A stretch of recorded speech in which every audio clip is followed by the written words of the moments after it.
The DP addressed the nation after the death of BBI, where he mocked the propellers of the report. And our nation. The court decision reaffirms that Kenya is a country governed by the rule of law, not the rule of men, where the constitution and the sovereignty of the people are supreme and not the political elite. However, no one has lost and no one has won. It is a win-win for both the people and the Constitution. The people have won, the Constitution has won, and the rule of law has prevailed. I laud the courage of the judges who have bravely defended the Constitution.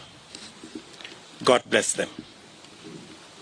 This is therefore a moment of reflection and appreciation. We thank the Almighty God for giving us this unique day to celebrate our progress as a people and as a nation. We celebrate our institutions which have come of age, foremost the judiciary. Our Constitution continues to reveal itself anew, day after day, and the living expression of the sovereign will of Kenyans. We rejoice in the timeless spirit of freedom that remains alive in our land. We delight, most thankfully, in the vigilance and the civic engagement that pervades our country, and the commitment by Kenyans of all walks of life to rise and defend their liberty. We may now live our lives and build our nation with the confidence that the brave patriots of our judiciary stand ready, capable, and courageous to secure the promise of our national anthem that justice be our shield and defender.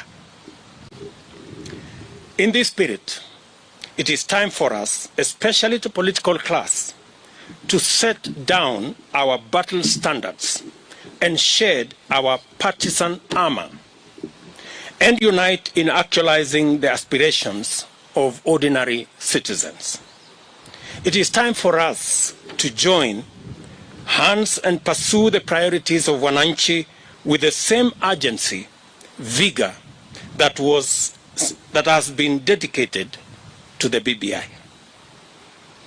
We must make up for all the time lost, resources spent, and opportunities forgone in the knowledge that time is of the essence. For truly, it is never too late to do the right thing. I therefore plead with all leaders to harness the spirit of bipartisanship and direct our minds and energy towards efforts that positively affect the well-being of all our citizens. I strongly urge that our starting point in this endeavor is to apply our best collective efforts, mobilize and commit adequate resources towards the decisive management of the COVID-19 crisis in order to free up the country, return our people to work, and restore our economy to its full flight. We must agree that rolling out a vaccination program to cover the entire nation is imperative if our nation is to have any hope of recovering lost time and catching up with a world that is quickly recapturing its rhythm.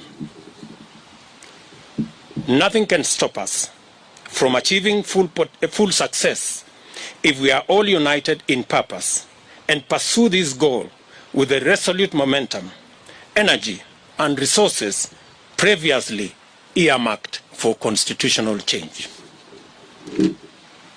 Together with this, we must urgently retrace our path to the Big Four agenda, which packaged a comprehensive raft of policy interventions, programs, and projects aimed at creating millions of jobs for our young people, rejuvenating our agriculture and livestock sectors for food security, agro-processing, value addition, and manufacturing, and also securing the health of millions of citizens through the universal health coverage.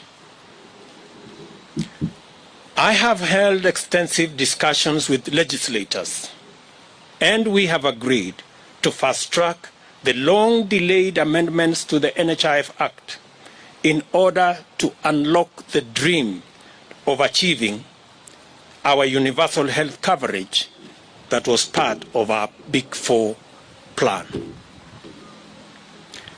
We have also agreed on a similar initiative to reintroduce amendments to the Housing Act to establish the framework for the actualization of the housing fund that is a prerequisite for unlocking the housing program envisaged under the Big Four plan.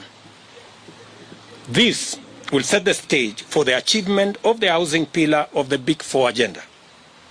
The housing plan's twofold promise of making affordable housing available and also creating millions of jobs for young people is the sort of intervention this country needs for this critical moment.